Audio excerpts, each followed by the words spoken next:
Bueno, en primer lugar voy a presentar a Gülden Türktan. Gülden fue nombrada, fue fundadora del W20 en Turquía en 2015 y desde entonces forma parte del grupo de la delegación de Turquía para el W20, que ahora, para las que no lo conozcáis, que yo imagino que todas sí, pero nos lo van a explicar fenomenal. De hecho, de esta parte se encargará Gülden y actualmente es la presidenta de la junta directiva de International Women Forum también en Turquía. Además de eso, Gülden es fundadora y presidenta de CAHIDER, que es el Women Entrepreneurs Association of Turkey. Y actualmente también forma parte del Consejo Presidencial. Ha participado en muchas iniciativas que promueven el liderazgo femenino en relación con el G20 y con la emprendeduría de mujeres. Es una speaker internacional que participa en muchísimos foros y que ha concretamente aportado mucho en temas relacionados con la macro y microeconomía relacionadas con programas de la inclusión de la mujer en el ámbito profesional. Al margen de todo esto, con anterioridad, fue una alta ejecutiva de una compañía de ingeniería suiza. Gülden, tienes la palabra. I'll try. Hello. Great to be here in Madrid. In my earlier life, I was frequently traveling to Madrid, a beautiful city. And Katerina and yourselves, I always adore the professional and hardworking woman of Spain. I was working in ABB. Katerina told me start from childhood, so I will skip a part of it, but start from earlier. I was working in ABB, ASEA Brown Boveri, a Swedish engineering company. As you can imagine, from an engineering company, I was the only woman in the top management. I joined as controller, and we had a lot of problems. It was the merger of ABB, ASEA, and Brown Boveri. We had a lot of problems, especially accounting problems. Then I made a decision and I said, if we don't have past, we will not have any future. So let's see what is the sales in this territory in the past. And everybody said, oh my God, forget about it. This is late 80s and ABB was there in 1900. You cannot go back and this is terrible work. Nobody will help you there. And I was the executive, and I had an executive assistant at that time. A number of them existed. And I told her, look, we have to do this because we have to know what this company has done in this country. And we did that, succeeded that. And I was very famous in ABB. She has not only closed the year, it was the second year actually, but she also cleared the history, sales history. So I was very famous, but then there was a lot of things. I never realized, because I was the only woman, it was only, the door was being opened, but they had one thing. They were saying, forget about going into meetings. Okay, I'll continue working. Then I understood that I was working too hard and my male companions were not working too hard. If I join them in the meetings, I will understand that this space is too much. So I will get it down. But it didn't happen. But then they said, we have a great idea. Why don't you take over legal affairs? Okay, I said legal affairs. I'm not a lawyer. I'm a business school graduate. I have economics degree. But the head of ABB from Zurich said, but I came here to interview two lawyers. We were going to appoint a law firm. But then you said, I mean, the law here is not that clear, so we have to have 3 opinions. And I asked each of them, and they said, I know the best. So instead of knowing the best, it's better not to know what's going to happen and get her opinion, so you got the job. Okay, I said. Then they said, a woman at this, they were writing letters. A woman at this age, at this responsibility, it's impossible, fire her. And the country manager was sending them to me. You have done something good here, apparently. Continue. So that was my ABB experience. But in that experience, I saw that women are too few. And when they see you, they panic. What is this now? What shall happen? Then I was in very good contact with the industry, a lot of industrialists, etc. They also happen to be all men. Okay, that's the history, so that's also okay. But then I came to the understanding that there is a problem here. And, but I didn't mind. We formed KAGİDER, the Women Entrepreneurs Association of Turkey, which is the top leading association for women works. So as a founder, I tried to reach out to them, but at the same time I became the country manager, so I couldn't touch a lot of women because I had to clear out the results for the company and work hard still. Then after 20 years, my contract was ending, and I said, I will quit ABB. They said, you can't do that. I mean, you cannot quit a very good company, a very good salary. I said, yes, but how sustainable it is. I will quit. So I quit. And then I had a lot of offers, and they told me to be consultant. You cannot leave this industry. You have to carry on, etc.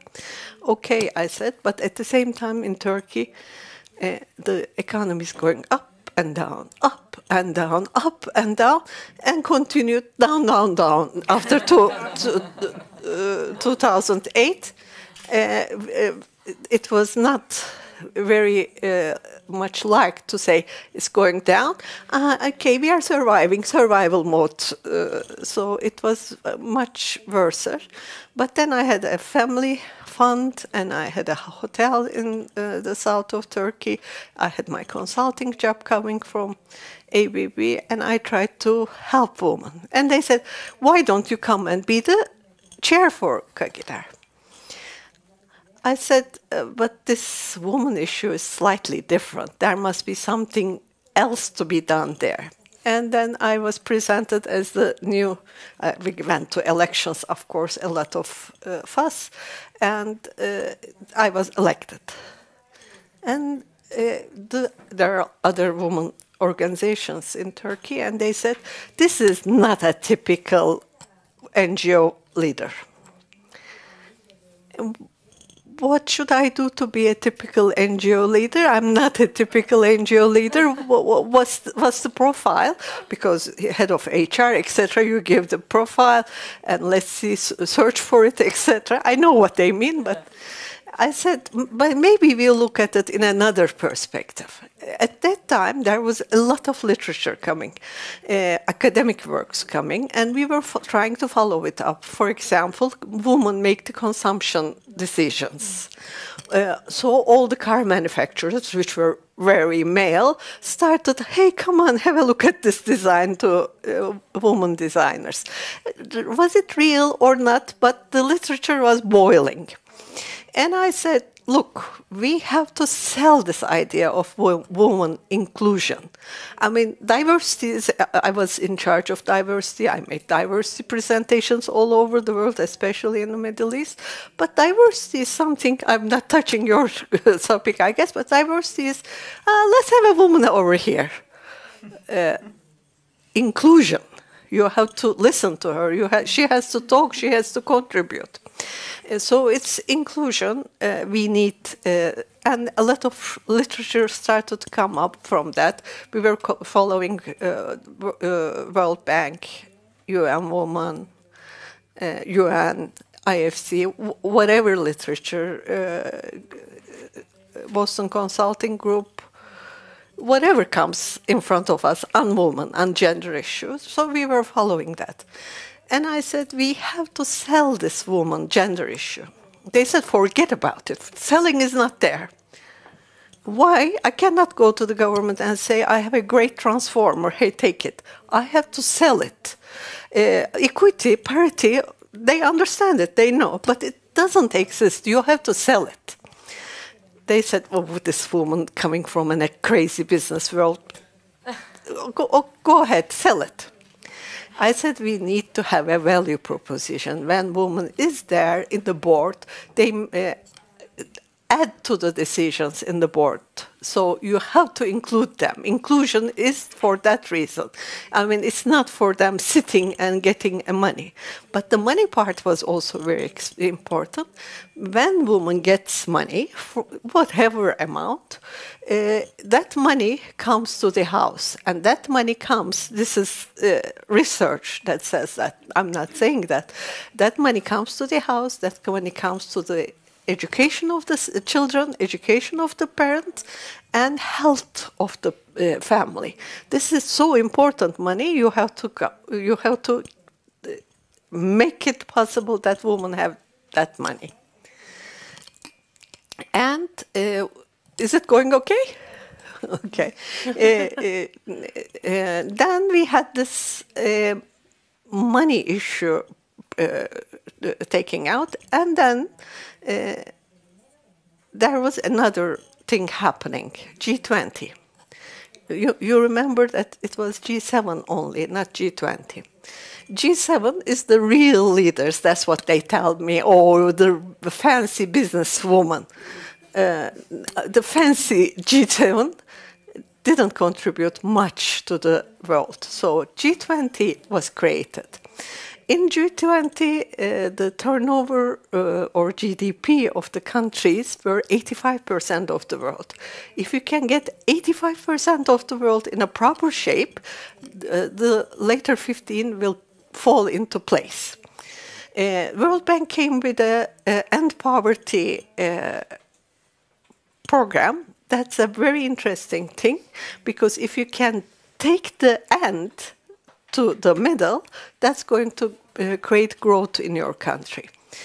If you take the upper end, it also works and it brings more money. So my NGO coming from upper end, we said, but we have to help women at the upper end as well and lower end as well. In the lower end, you have a lot of women, but less return. In the upper end, you have a lot of women, much less women, but the return is higher. So we have to help all the ends as well as the middle. What can we do? And when you look at the G20 pictures, it's all male. Chancellor Merkel with a blue jacket.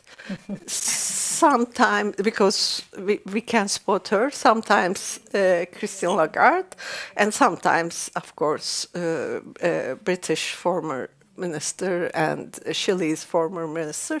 Okay, they had here and there women, but no picture of woman actually. At the same time, in Los Cabos in 2012, G20 said, look, we need to do something. And frankly speaking, in between us here, all of our countries are not in very good shape. We are all living through a crisis right now. We have been living through a crisis for so many years. As an economist, I can say that. And the end of the tunnel, not for all of us, is very clear. So this problem, G20, this gentleman in the picture, said, let's find a solution to this. And this first solution came from Los Cabos, Mexico, into 2012, women's economic and social inclusion. Have them included in the economy, so let's see the result, because the research was piling up at the same time. So that was great news. Then came St. Petersburg. In St. Petersburg, the G20 leaders, this gentleman, signed Women's Financial Inclusion and Education, which is also a great thing, because when woman touches money, it is going to savings. And if it goes to savings, it goes to investments. If you have taken Economy 101, if you have not, there is a strange equation that says that savings is equal to investments. If you save in your household, that saving is going to go to the bank, and the bank will make it lend to others, and investments in the country is going to raise. So woman is a very crucial person to have the investments and the progress and the development in the countries. So this gimmick was so important. And then came Australia, the Brisbane Declaration, where G20 people, with a lot of work of women behind the scenes, but no woman on the stage, said 25 by 25 until the year 2025. All the countries of G20 has to get down the gap between men and women in economic inclusion. This was the great thing that we were looking into in Kagidar. We had to have a figure. We had to have a follow-up. What gets measured gets better. And this is a measure, this is a global measure, and it's very important measure, because this year the economy is up, women enter into the workforce. This year economy is down, women enter for another reason, because there is no money at home. So women's inclusion into economy has also another shape, U-shape. When it's very poor, they are included. When it's very rich, they are included. When things go well, they are not included. So that's the U-shape in the economy. So we said, great, this is the starting point of a woman's NGO, or women's movement. What can we do? They started to talk about W20. We think we live alone in this NGO, but we understood that we are not living alone. Think tanks, Sherpas behind the government people tried to get W20 up. And we usually visited think tanks. We usually go to New York for UN meetings, and we said, we want to form up W20. They said, no money, but. No, not money. We want to form it. They said, without money, very difficult. That's correct. Without money, it's very difficult, as usual, in all women NGOs. And then we went to other well-known NGOs, and they said, that's a very good idea, you're a good girl, but your country is going to the other way, where woman needs to be excluded from the economy idea. Are you aware of that? Are you only reading English literature, English publications? No, we said, yes, I'm sure. Then we came to a board meeting in Kagidar. It was going to be my term ending as well. And I said, we have to jump up and down in this country to form W20, because presidency is Turkey, and the scenery is, it needs to be formed. They said, you cannot talk to the president. Yes, he had it was before the coup. The country was again attempt of a coup. The country was again under election period, etc. But I didn't tell to my board that I know him very well, but I will not ask for an appointment, because I had made presentations to him earlier, and I know that if you can reason, if you tell him the value proposition is there, he would accept. But it's also okay, his health is not in good condition. At that time, the politics is not in good condition, elections are there. Very unlikely that you will get something through Turkish government. Plus, it's not Turkish government, it's 20 countries to say yes to that. It's an unanimous vote of a new outreach group, Women 20. Yes, we said, and no time left. Turkish presidency started. And I asked my board, but we still need to insist on this. And my board said, oh, you hold on too much to it. We don't have money, we don't have time. The Times is not in the good conditions, but do as you like. That was the board decision, do as you like. And they are telling me, you always tell us if you want to succeed, there needs to be a budget. Where is the budget? We don't have budget for W20. Okay, I said, we don't have a budget, but we have budgets. We have a number of events where the ministers are there. I'm invited to a number of events where ministers are there. And every time into the agenda, W20 formation, W20 formation. Some of the ministers were saying, W20 formation. Found it. What happens, etc. And in the final reception, I saw at that time, President Erdogan was Prime Minister Erdogan, Vice Prime Minister said, we heard you, Gülden. Oh, I said, they heard me. And then, of course, things go on. We forgot about W20 because the year is halfway to the presidency. Then, as an NGO of a big, as the president of a big NGO, you have to accept appointment requests, and I have a day to accept appointment requests. This comes and they say this, that comes and they say that. Gentlemen are coming to a women's NGO to say things, and I said, "What's happening?" One gentleman came and he said, you know, this will be cancelled in during Chinese presidency. After Turkey, it was China to rule G20. The presidency will lie with China. I said, what is going to be cancelled? And he said, I will not say any further. You have done something wrong here. What have I done? What is it to China to close down? Something is not formed. And they are going to close it down, and they are coming, taking an appointment and telling me that it's going to be closed. But we are not informed that it's opened.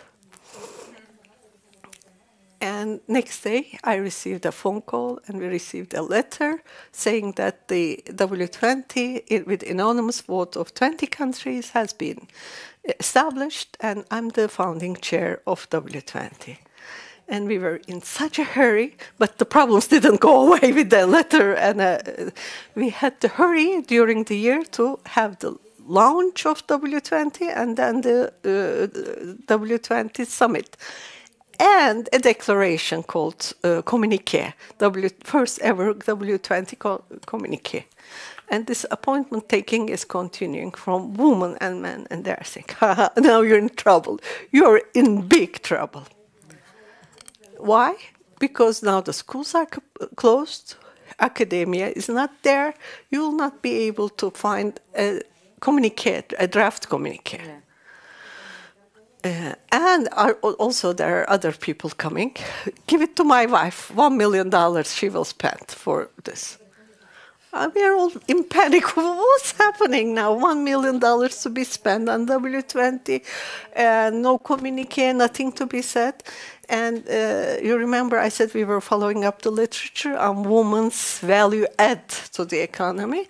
And I had a pile of that in my back room in the office, an IKEA moving box with a lot of articles.